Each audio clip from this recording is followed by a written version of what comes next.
La Revolución Francesa.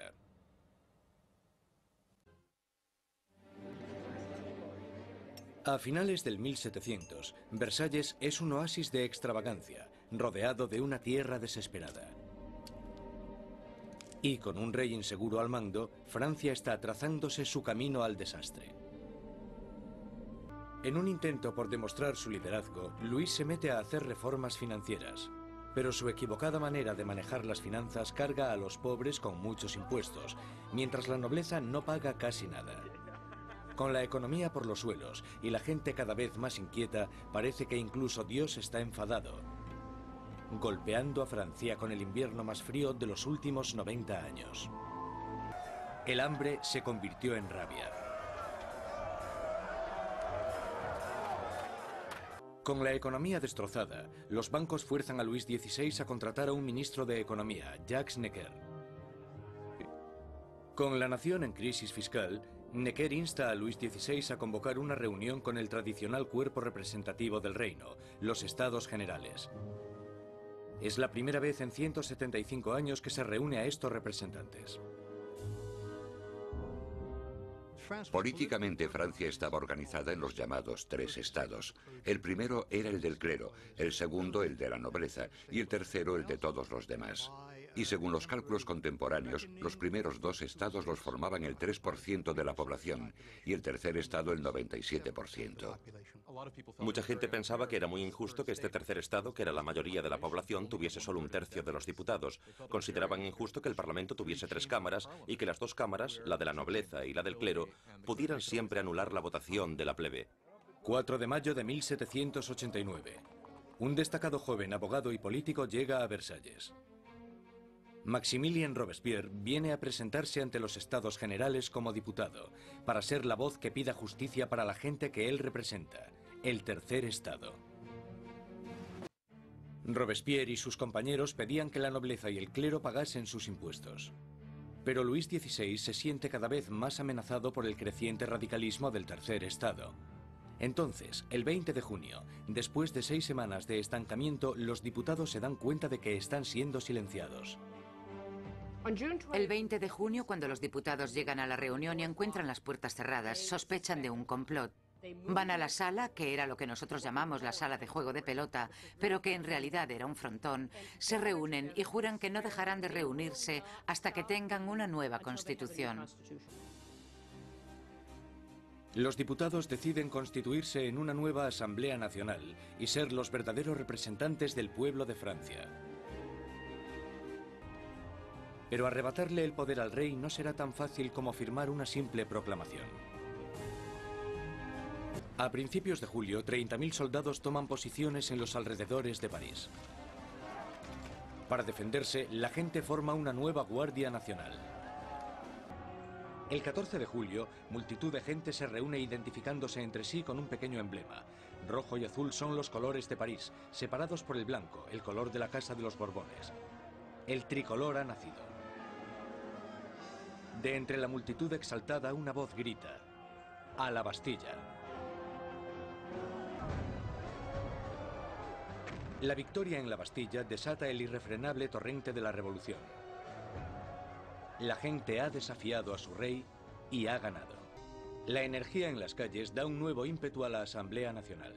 En pocos días se escribe una nueva constitución llamada la Declaración de los Derechos del Hombre y del Ciudadano. En este atrevido documento, las arcaicas distinciones de clases son abolidas y todos los hombres son considerados totalmente iguales. La Declaración de los Derechos del Hombre y del Ciudadano era una declaración promulgada por la Asamblea Nacional en la que se decía que la soberanía pertenecía al pueblo, a la nación. No se hace mención alguna al rey en todo este documento. Por tanto, con la presentación del mismo, la propia Asamblea estaba haciéndose con el poder. Con la nueva Asamblea Nacional como portavoz, los ciudadanos de Francia se dispusieron a cambiar toda la estructura de su sociedad. Exigían una monarquía constitucional, unos derechos iguales para todos los hombres y unas leyes razonables en las que basar la justicia. Para que se oyeran más las voces de la revolución, Robespierre exigió la libertad de prensa, que había sido censurada en el antiguo régimen.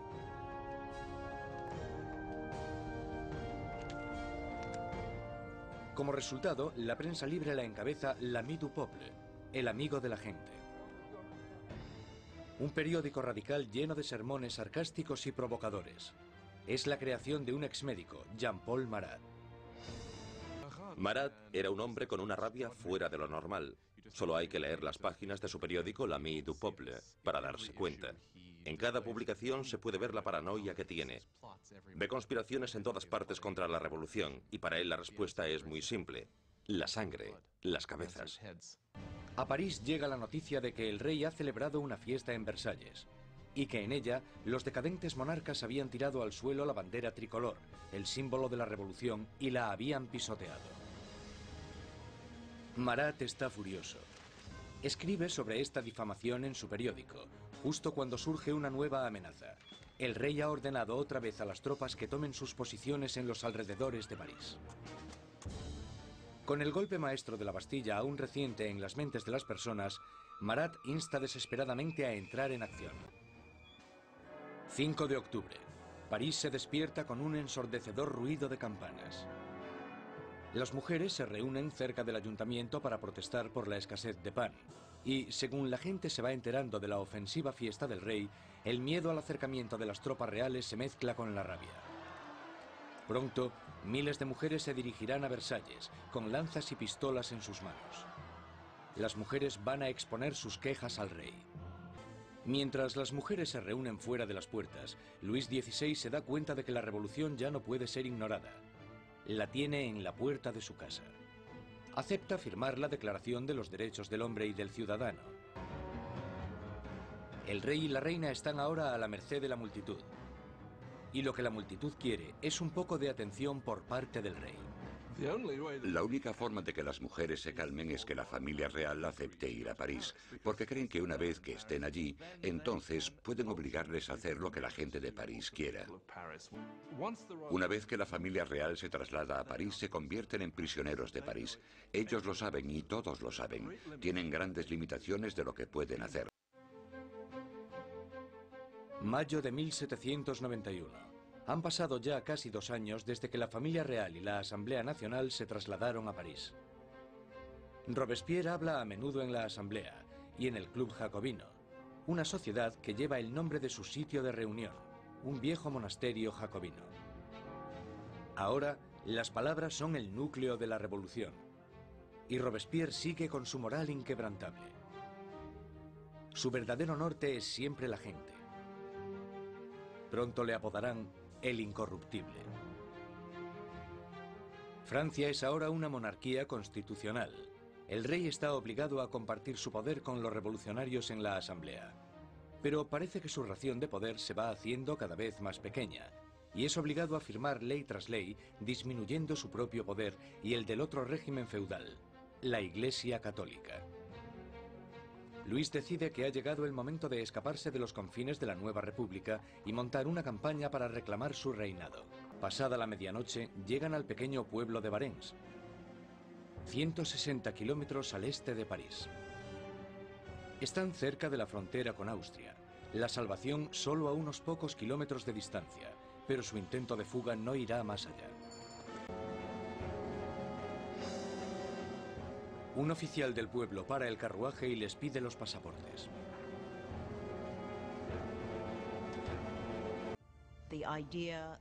La idea de que el monarca había intentado abandonar a su pueblo era psicológicamente catastrófica.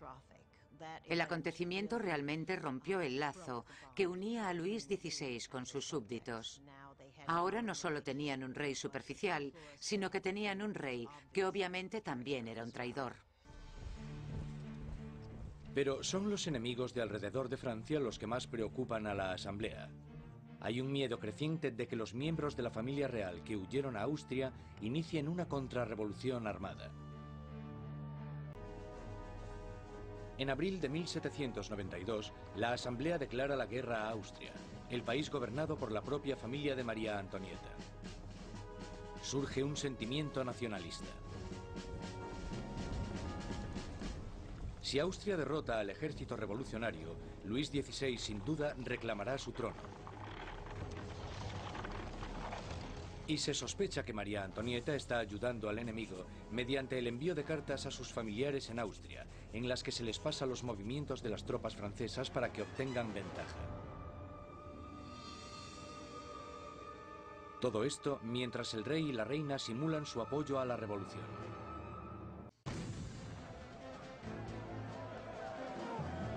Con el ejército francés sufriendo grandes pérdidas en la frontera, llega la noticia de que en París el aliado de Austria, Prusia, se ha unido a la invasión. Las tropas están bajo el mando del duque de Brunswick, un general prusiano. La tensión invade las calles de París. Y entonces los periódicos publican una carta del duque de Brunswick, un manifiesto en el que se amenaza con destruir París si se le hace daño a sus majestades el rey y la reina. Una amenaza equivocada que fracasa totalmente. 10 de agosto de 1792. 27.000 ciudadanos armados, empujados por la rabia y la indignación, se dirigen al Palacio de las Tullerías e inician un ataque salvaje contra los guardias reales. Al final mueren más de 800 hombres de ambos bandos. El rey huye y busca protección en la Asamblea, pero ya no existe la monarquía. A Luis le han quitado oficialmente su título. Ha nacido la República Francesa. En agosto de 1792, con el rey destronado y la familia real metida en prisión, Robespierre y sus jacobinos están sumidos en una lucha por el control del gobierno nacional contra los girondinos, los moderados de la Asamblea. Pero en las calles de París hay un nuevo movimiento político. Como símbolo de su rechazo a la tradición aristocrática, los ciudadanos de a pie se niegan a llevar los calzones o culottes de los aristócratas. Se hacen llamar los sans-culottes, los sin calzones. Los sans-culottes toman el control del gobierno de la ciudad de París, mientras que los jacobinos y los girondinos incitan al país a no apoyar a la Asamblea Nacional, ahora llamada la Convención. La Convención está luchando por el control del ejército francés, que está rápidamente perdiendo territorios contra Austria y Prusia. Mientras en la frontera se sigue luchando contra los enemigos, el gobierno revolucionario toma medidas enérgicas contra los enemigos de la ciudad, los traidores monárquicos que podrían poner a París en manos de los invasores. Más de 100 personas son arrestadas y metidas en prisión, curas, periodistas y hombres y mujeres de a pie. Los sans-culottes entraron en las prisiones, sobre todo aquellas donde estaban encerrados los curas refractarios, donde estaban los nobles y donde estaban los presos políticos, y empezaron a llevar a cabo sus propios juicios improvisados, que eran muy cortos, y la mayoría de las veces acababan en muerte. Cuando la noticia de las masacres de septiembre se extiende por Europa, los enemigos de la revolución sienten repulsión.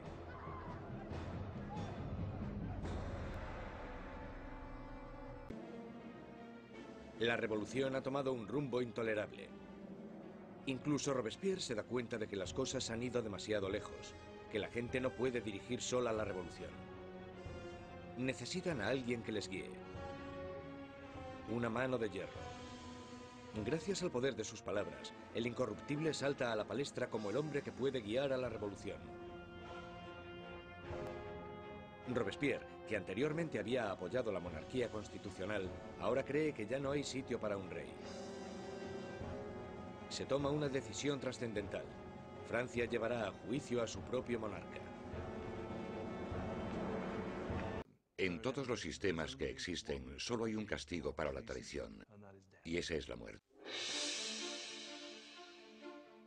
La ejecución del rey Luis XVI marca la victoria definitiva para los revolucionarios. Un momento cumbre en el que la joven nación, la República Francesa, nace literalmente de la sangre. A finales de 1792, los radicales jacobinos, por miedo a que la nueva revolución corra peligro de ser saboteada por los traidores, deciden utilizar medios cada vez más violentos. Pero los girondinos, que representan a los campesinos franceses, quieren frenar la creciente violencia por miedo a que desencadene una guerra civil. María Antonieta estaba en cierto sentido condenada desde el principio. Era el símbolo de la alianza austríaca que había demostrado ser desastrosa para Francia.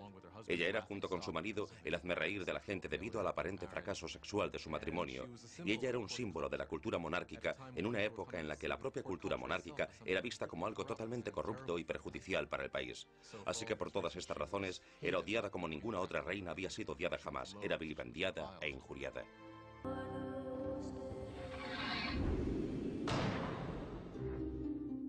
La última reina de Francia ha muerto. Septiembre de 1793. 4 años de revolución y Francia está siendo totalmente destrozada. Francia es el país más grande y más poblado de Europa Occidental y tiene un gran poder militar. Y claro, cuando empezó la revolución, un montón de sus tradicionales enemigos y también un montón de sus tradicionales aliados pensaron, sí, esta es nuestra oportunidad, no para hacerse con algún territorio de Francia, sino para enriquecerse a su costa y debilitarla, para siempre. Danton y Robespierre, los mejores oradores de la Convención, se dan cuenta de que para poder salvar la revolución tienen que atacar. Convencen a sus compañeros para establecer una nueva y amenazadora ley marcial. Esto inicia un nuevo capítulo en la revolución, un periodo de represión violenta llamado el Terror. En un increíble cambio de tercio, los revolucionarios suspenden la nueva Constitución y todos los derechos que garantizaba. Se colocan policías de paisano por todo el país.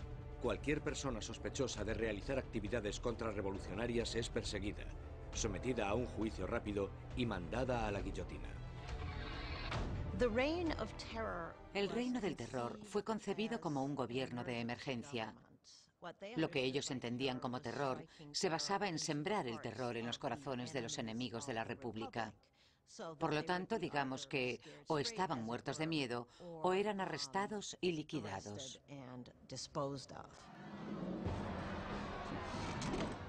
La más mínima sospecha podía mandar a cualquiera al patíbulo. Políticos que hablasen bien de la difunta monarquía, cualquiera que utilizase el antiguo monsieur o madame en vez del nuevo vocablo, ciudadanos. La Asamblea constituye un tribunal revolucionario, acelerando los juicios y las ejecuciones con una eficacia implacable. Para consolidar el poder, forman un consejo de 12 hombres y lo denominan el Comité de Seguridad Pública. A la larga, el poder tuvo que ser delegado en un grupo más pequeño, que se convirtió en el Comité de la Seguridad Pública. Al final eran 12 personas que gobernaban Francia como una dictadura colectiva. Por sus discursos magistrales y su visión revolucionaria, Robespierre enseguida se convierte en el portavoz del comité. Y su voz está pidiendo que se derrame más sangre. La revolución había vuelto implacable a Robespierre. El que fuera un apasionado defensor de la libertad de prensa, ahora restituye la censura, vestigio del antiguo régimen. La iglesia ya está siendo atacada y él se queda de brazos cruzados mientras uno de los revolucionarios más radicales, Jacques-René Hebert, hace una nueva propuesta: la descristianización. En plena crisis de la guerra y en plena rebelión interna, la gente empieza a decir que la culpa de todo la tienen los curas, la religión. Y que lo que tenemos que hacer, si queremos salvarnos de los enemigos de la revolución, es destrozar el poder de la Iglesia Católica. La superstición, el fanatismo, eso es de lo que trata la religión y por tanto lo que tenemos que hacer es erradicar todo eso. Las calles que llevaban la palabra San son cambiadas de nombre. Los iconos religiosos son destrozados y reemplazados por tributos al nuevo santo, Marat. Ni siquiera salvaron el calendario cristiano. Los años ya no son numerados a partir del nacimiento de Cristo, sino a partir de septiembre de 1792, el año del derrocamiento de la monarquía. Ahora es el año 1. A los meses se les da un nuevo nombre según las estaciones. Julio se convierte en Termidor, abril en Floreal. Los meses duran 3 semanas, cada una de 10 días de duración. El calendario revolucionario seguramente fue diseñado como una especie de arma contra el cristianismo, contra la creencia cristiana. Por supuesto, al tener una semana de 10 días, la gente ya no sabría cuándo era domingo. Eso era lo que esperaban. La hoja de la cuchilla cae a un ritmo aún más frenético.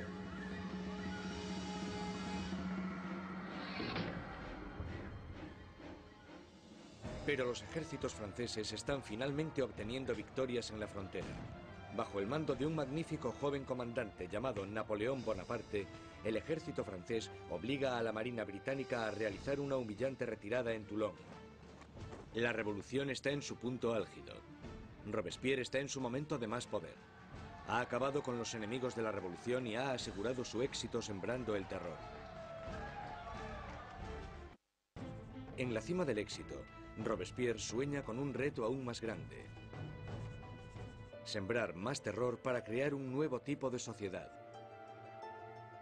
La República de la Virtud. Asocia la virtud con el terror. El terror en ese momento se convierte, a su manera de ver, en un instrumento con el que crear virtud. Danton empieza organizando un grupo para debatir cómo acabar con el terror. Robespierre lo interpreta como una amenaza directa al gobierno. No lo ve como una simple diferencia de opinión sobre la dirección que debe tomar la política. Lo ve como una traición. Y en la República de la Virtud de Robespierre, solo hay una respuesta a la traición. Los dantonistas son perseguidos y enseguida sentenciados a muerte. Robespierre ha declarado un nuevo día de fiesta religiosa: el Festival del Ser Supremo. Quiere reemplazar al viejo dios católico por uno nuevo, la diosa de la razón. Hay algunos que piensan que Robespierre realmente había llegado a un punto tan extremo e irracional que ya no había vuelta atrás. Unos creen que su fanatismo le ha superado y otros que simplemente se ha vuelto loco. Una vez más, Robespierre centra sus sospechas en aquellos que están cerca de él. El 27 de junio, ahora el 9 de Thermidor, aparece en la convención y da un discurso lleno de amenazas. Será el último discurso que dará. Un improvisado coro de voces grita a Robespierre. Él les mira en silencio. Los diputados le acusan de rebeldía e inmediatamente le retiran de la convención. Robespierre. Por la mañana temprano se oyen disparos y los guardias corren al segundo piso. Abren las puertas y se encuentran con una escena espeluznante. Uno de los aliados de Robespierre se ha tirado por una ventana. Otro se ha pegado un tiro en la cabeza. Y a Robespierre lo encuentran semi-inconsciente, con una herida de bala en la cara y la mandíbula destrozada por un supuesto intento de suicidio. Mientras es ridiculizado e insultado por sus antiguos aliados, Robespierre es incapaz de responder. El gran maestro de la oratoria ha sido acallado.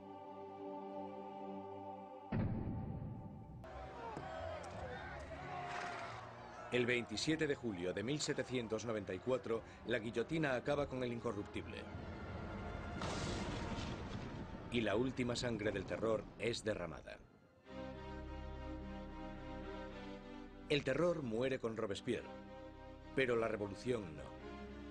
Los derechos del hombre, la democracia, la nueva república. Los logros de la revolución sobrevivirán más que cualquiera de los propios revolucionarios. Francia entrará en un periodo de incertidumbre, paralizada por el miedo a otro terror, o incluso algo peor: la vuelta a la pasada monarquía opresiva. Pasarán 5 años de estancamiento, hasta que, una vez más, el poder se consolide en manos de un único hombre: Napoleón Bonaparte.